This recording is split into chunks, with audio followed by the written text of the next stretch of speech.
cult members, and welcome to Pop Culture Cult. I'm Sean. I'm Janice. And welcome to our reaction review discussion of Chapter 6 of Doctor Who Flux. This one called The Vanquishers. Sure. I don't know what we're vanquishing. Who was the Vanquishers and who was the Vanquished? Doctor Who and everybody else? I'm going to preface everything I'm about to say for the next probably 15 to 20 minutes about I really like Flux.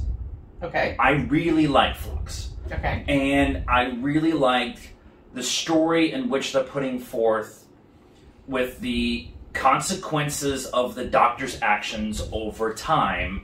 Not necessarily just the 13th Doctor, but the Doctor as a whole, right? Right. And time coming back and kind of kicking them in the tail. Yeah. Especially with what the Ravagers and Swarm and his sister and what they were trying to do and the elimination of all of existence and everything. I really like that. Okay. Like most episodic television, when a season comes to an end, the conclusion falls flat for me more often than not.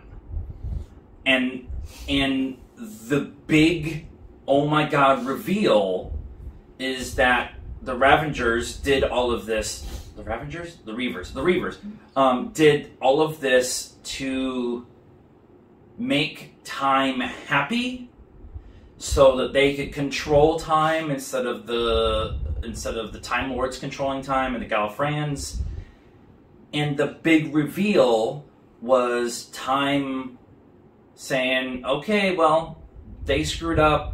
Go back and do what you're doing, yeah. Time Lord, and be careful of the masters they serve. Right. That's it. Right. Yeah.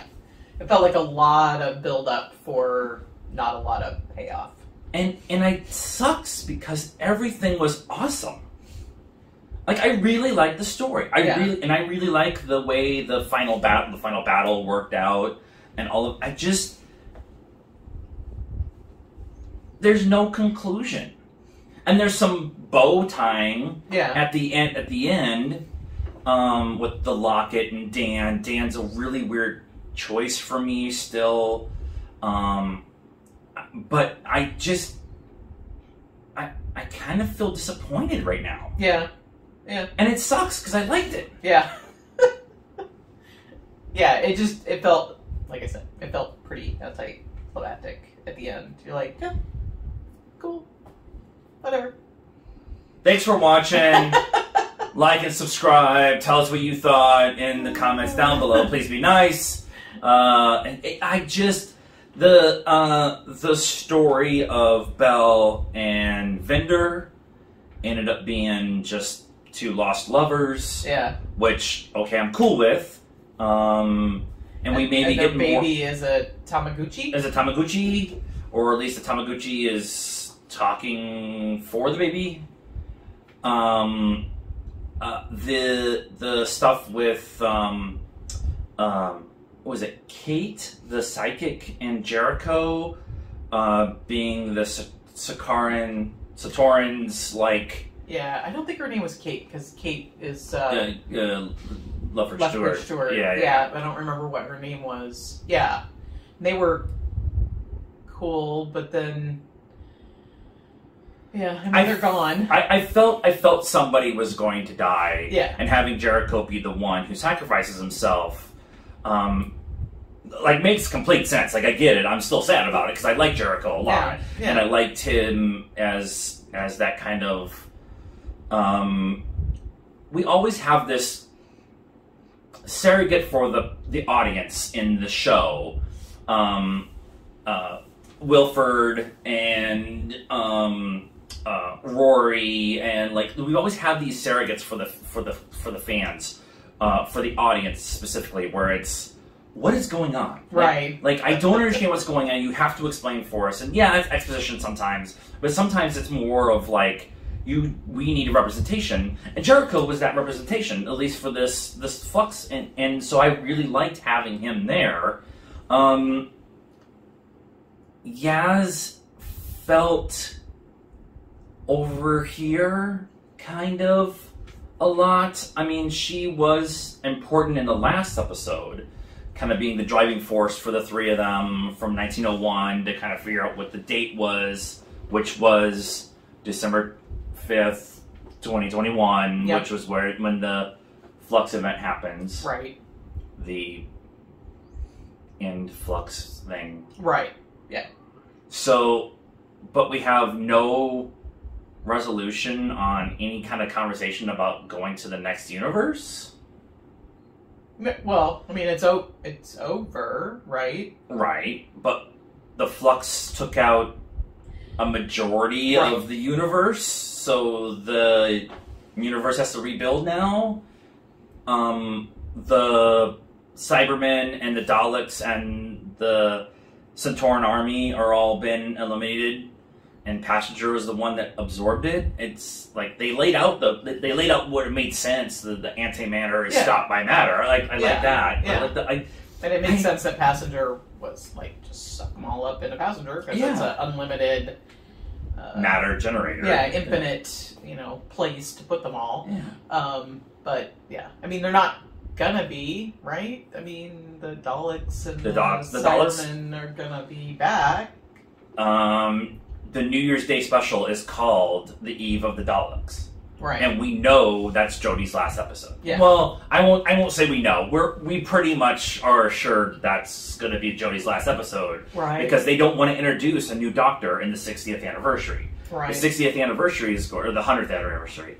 The 100th anniversary is going to be, you want it to be a celebration of all the Doctors or as many of the Doctors. Well, as you but get then there. that would be her last episode. Her last. Right. The 100th. Well, the 60th anniversary is coming next year. The they're year not- after. Yeah, they're It's not just- gonna introduce a new Doctor until they start a new season, right? So these Yeah. are all specials, and I don't know when they're falling, so they may, like, the 60th might fall within the next season, so that might be the new Doctor. Yeah, maybe, because the Day of the Doctor was kind of in the middle of the season. Yeah. They kind of set it up that way. And then they can do that, too. I mean, they can...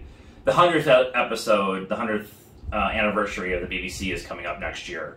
And that's the next big thing that's going to be Hui, Whovian... Hui. Hui, it's going to be Hui. Anyway, And that kind of conversation after the New Year's special. right.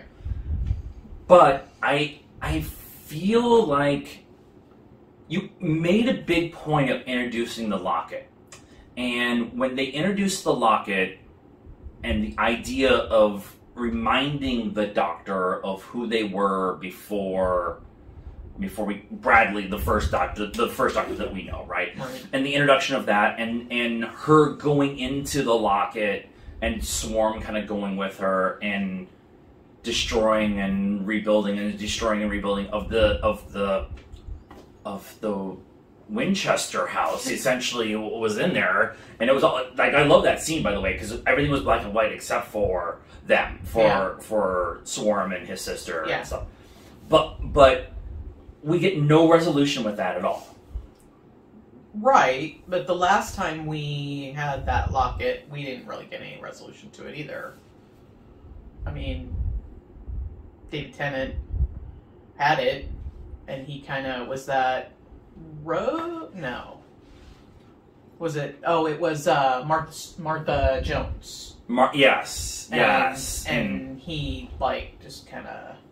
He uses the locket, remembers, and then he puts the family in scarecrows and stuff. And Yeah, but it Yeah. just kind of goes away, and you don't see it again until Yeah. I think now. I don't think we've. we seen had it that since. Christmas episode with the governor from The Walking Dead, Mhm. who Thought he was Doctor. Doctor because he Yeah. opened it and he read it. Yeah, that's true. Yeah. And you have that episode, but that's a one-off. It's not really with the. And I'm okay with this idea of we talked about this in the past with Doctor Who about the idea of storylines that there's spontaneity in Doctor Who, right? Definitely. and so I'm okay with all of that, right? Yeah.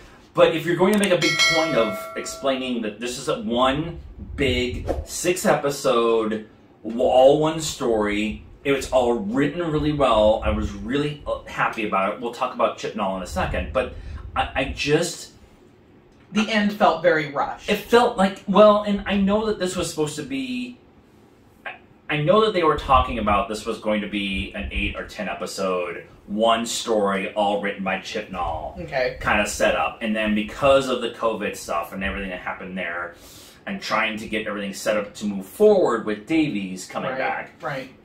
with that conversation, they kind of had to shorten it down to 6 episodes. Okay. So I feel like there's some resolutions there that could have been, that would have been fleshed out a little bit more. Very much like the last season of Game of Thrones. The last season of Game of Thrones should have been 8 episodes and not 6 episodes. I think there's something there a little bit more. In this story, maybe 1 more episode, have a 7 episodes. But nobody likes ending on odd numbers unless you're the Watchmen. But the final battle was cool, with the idea of using the Lipari ships under the control of Dan's dog and Bellin and Vinder, Right. and setting up, moving the wall so that the flux actually eats all of everybody. I love that. I love that kind of concept of a very sleight of hand kind of story, kind of at least storytelling point. Yeah. And I really like that. Yeah. And the Grand Serpent just kind of is left in space. They make a big point of him going through time and messing up with Unit and being on the forefront of trying to get Kate Stewart, as she introduced herself at the end, Right. Head of the Human Resistance. The more I think about this, the more I'm frustrated, because you have all the tunnels, and there was too much, right? There was so much stuff going on, so it was exciting to see where this was all going, and then it all just kind of wraps up in the last 30 minutes. Yeah, and you're like, but wait, there was all this stuff, like the Doctor being split 3 ways, with her being tortured by Swarm and the Reavers. You have the Doctor in the TARDIS, and then you have the Doctor in the tunnels, and then they all get together. I like her kind of not really necessarily flirting with herself, but like, I think she's cute. I think she's cute too. Like, I kind of like that kind of thing. Yeah. And playing with that. Yeah. But the more I think about this, the more I'm frustrated, because I really liked it. Like, I keep going back to it. Now, I'm sure on multiple watches I'll come back and be like, oh yeah, that makes a lot more sense now, and I understand what's going on. Maybe. But, yeah. One thing I want to talk about before we get to Chibnall is... So there's been a lot of murmuring on the internet about the Yaz and Doctor relationship. Okay. And they didn't necessarily come out and say it, but they definitely did hint at they both want or feel like they want more than just a friendship with 2 friends on adventure. I didn't get that at all. I did, because there's she apologizes to her. The Doctor apologizes to Yaz for not letting her in. And then, Dan interrupts like all good boys do when they're timing. Dum. And Yaz goes and takes care of her, and the Doctor starts crying. And I just took that as an emotional, like, indicator that she has deeper feelings for Yaz than just a companion. That's what I took it as. I might be wrong. Okay. I didn't get that at all. Alright. A lot of people wanted it online, so I think it was kind of maybe a wink and a nod at that. Alright. Cool. Because it's 2 women, so all the fanboys are like, oh, I need the 2 women to kiss. I don't even know if it's that. It was just the... Did you want Bill and 12 to hook up? No, but So... They've always had a relation. They've always had a tighter relationship than her and the Sinclairs. Okay, so 2 women can't be friends without it being sexual? I'm not. I don't think so. I'm not saying that it's wrong or right. I just felt like they hinted at there could be more there if they had more time to kind of talk about it. I didn't get that at all. Okay, I mean, and that's fine. That's why I loved having these conversations, because I see it that way and you don't, and then we can sit there and see Dan. Why is Dan on the TARDIS? Like, I don't understand. Yeah, I don't know. I like John Bishop. I like him as a comedian, and I like him as an actor and what he kind of brings to the show. But and that was a lot of people were frustrated when they brought him on. It's like, can't Yaz and the Doctor just go off and do a buddy girl thing? No, you've got to have a third wheel. You've got to have a guy in there. Yeah, that's And he, like, I don't understand what's going on with him and the girl from the museum either, because they were on the same. You were both on the same mission. You know why he wasn't there, and then she's all mad at him because he didn't. You all just went and saved the universe. Right. Time. Right. And okay. Yeah.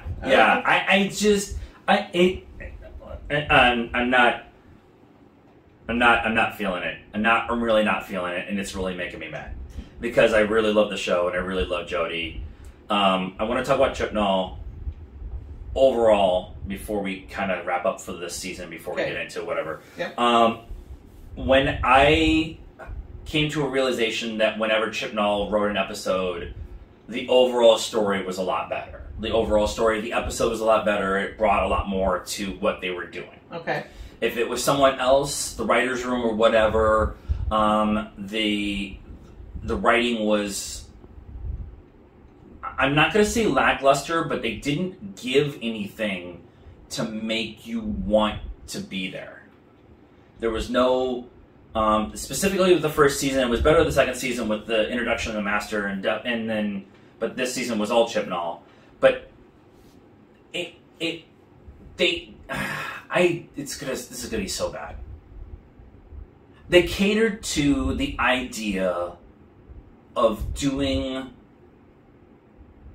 the inclusion thing all the time, and it, instead of just letting the story tell itself and go with the flow, more than once they felt like they tried to shoehorn in something. Yeah. Which is kind of back to our conversation we were just having about the Doctor and Yaz. It felt natural that they were naturally pulled to each other throughout the show, and they didn't take that step. When other places, they made a point of being overly political and overly inclusive, and despite the story. Yeah. And it felt forced more often than not. Yeah. I mean, I would blame Chibnall for all of that. And that's Chibnall's in charge of the show, and that's him. Yeah, that's it. Yep. Now he might be going off of what BBC is telling him to do, and so he's kind of in a point where he's like, okay, this is what I have to do because BBC wants this, right? And we want to do inclusion, which I'm all about inclusion. I'm not sitting here and saying like, no, you know, we're middle class white people, and we don't want to. No, we want all the color and all the sexual orientations. We want all of that because it like we were talking about last week. It adds to the sandbox of storytelling. Right. Right. But when you wedge it in, when you force it in, when you jam it down our throats, it takes away from the story more than adding to it. Yep. And I think with this era, that's ultimately what the Chibnall, Jodie Whittaker legacy, how we're going to remember that is going to be. Yep. And that's unfortunate because Jodie's a really good actor and Chibnall's a really good writer. Yeah. And a really good storyteller. Yeah, but it gives ammunition for if they ever decide to do another female Doctor, that people can come back and say, well, that whole run was super, politically correct and and it's not Jodie's fault, and it's not because she was it was a female Doctor. Yeah. It was the showrunner's fault for, even if the BBC is telling them you need to be more inclusive of whatever, that's fine. There's other ways to do it besides, like you said, jamming it. We all live in a rainbow world that doesn't, Right. it's not jammed down our throat, so why can't you just make it more like real life? Right. Right. Just, I'm a big ultimately what it comes down for me is I'm a big believer in letting the storytelling process work itself out on its own. Yeah. And if you're going to have a storytelling process and it needs the inclusion of someone of color or someone of different sexual orientation or having representation of them on screen and just have them be part of the story, again with like Vender, like his race and Belle's race conversation, none of that was even brought up. Right. And that served the overall story a lot better. And the Tamagotchi, the baby, sure, which is weird, but whatever. It's like an advanced baby monitor. It's a super advanced baby monitor. But their story wasn't about who they are, their race or their Right. orientation or whatever. Right. It was just their story. And Yeah. so I understand the decisions that they were making and why they were making it, but you can't allow yourself to be so one-sided on the conversation to get away from a story that you want to be able to tell. Right. And some people are going to take this the wrong way, and I understand. It's not an easy conversation to have. It's much of the conversation we had last week about what happens now when they choose the next doctor, and it's a middle-aged white guy. Like, what's Right. the conversation going to be? We tried a girl and it didn't work, and so now we're going back. No, Right. the story Right. dictates that we're going to tell That's this. what I was saying. Yeah. They're going to go back to, oh, well, it didn't work. It was a flop, and it's not because it was a female doctor. Right. It was just. It was what they were. I like Chibnall in Broadchurch. I do not like Chibnall in Doctor Who. Mm-hmm. I don't like him as a showrunner in Doctor Who. He wrote some good stuff back with Davies and yeah. I think early Moffat. yeah. But having the reins himself to be able to just run free, I feel like he's ADD boy, and he's just like, look a puppy, look a puppy, look a puppy, and he puts it all on screen, and we're all like, what? What is going on? There's too much going on. People complain about that with Moffat, and Moffat wasn't that he was a ADD Moffat. He was, I'm going to try this story. It's not working. We're just going to ditch it. Just we're done. We're like, I just throw it over our shoulder and call it good. But yeah, Chibnall was very much, and the example for me, as we kind of come to an end here, the example for me is there's no Akatan. There's no Heaven Sent. There's no when a good doctor goes to work. There's no uber speech or crowning moment where you got to go back to the Jodie era and say this was why we loved her. Yeah. There's none of that. No. There's and that's not Jodie's fault. And I think in the grand scheme of things, we can point the blame at Chibnall, but BBC kind of wanted a certain kind of thing, and I understand it. They're not a for-profit thing, so they're trying to raise as much money as they can and be as much as they're like much of our public broadcast station here in the States. But there was never that moment where I was like, this is the moment I fell in love with Jodie. Right. Capaldi's speech on the Zygon invasion and the Zygon incursion, his speech about war, which is 7 minutes uncut, all like that was when I fell in love with Capaldi. We never had that.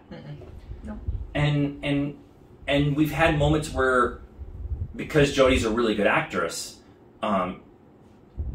facial expressions and how she was handling scenes and the inner torture that she was going through was conveyed, but nothing right now that's coming off the top of my head that was more memorable outside of the Doctor when they did the Bond episode. Yeah. So yeah. And the big thing that we got from this, I'm going to be ranty. The big thing that we got out of this, I'm going to be okay. The biggest thing that we got out, the thing that I can remember right now of this whole era is the reveal of the Master. Right, which didn't necessarily, I mean, yes. And Sasha was amazing as the Master. Yeah. And he should have been the Doctor. We got, we got the cursed child, and everybody's like, wait, what? Timeless child. Timeless child. Cursed child is the other one. Timeless child. And everybody was like, wait, you just retconned the entire story. We don't even understand it. And then, I don't know. We're frustrated, but overall, we liked the Flux. We're still going to watch the New Year special and what's going to happen. And then we're just going to sit back and see what happens. Yep. See what is next for Doctor Who. Yeah, I'm ready for it to move on. There were some good parts in the Chibnall era, but it just never got going for me. I'm ready for Davies to blow the top off this place. I thought it was Moffat. No, Davies is coming back. Oh, okay. Davies is the one that's coming back, he is not coming back unless he has some idea about what he wants to say. Right. What he wants to say and what he wants to tell. And if that's true, then I'm excited. Because Davies is the one who brought everything back. And to begin with, yeah. And really ushered in the modern era of Doctor Who. Yep. And so that is our thoughts on Flux, Series 13 of Doctor Who, the Chibnall era, Jodie, all of that stuff. Let us know what you thought of this episode, our discussion of everything in the comments down below. Like I said, it's a hard conversation to be had, but please be nice. There's a requirement around here. We'd rather be positive than not, but even though we just spent 25 minutes ripping this. So be nice. Be nice. Let's have a good conversation in the comments down below. Like this video, subscribe to the channel, hit the bell for notifications, and follow us on all those social media stuff. Facebook, Instagram, Twitter, TikTok. Links are in the description down below. I need some whiskey. And until next time, cult members, good afternoon, good evening, and good night now.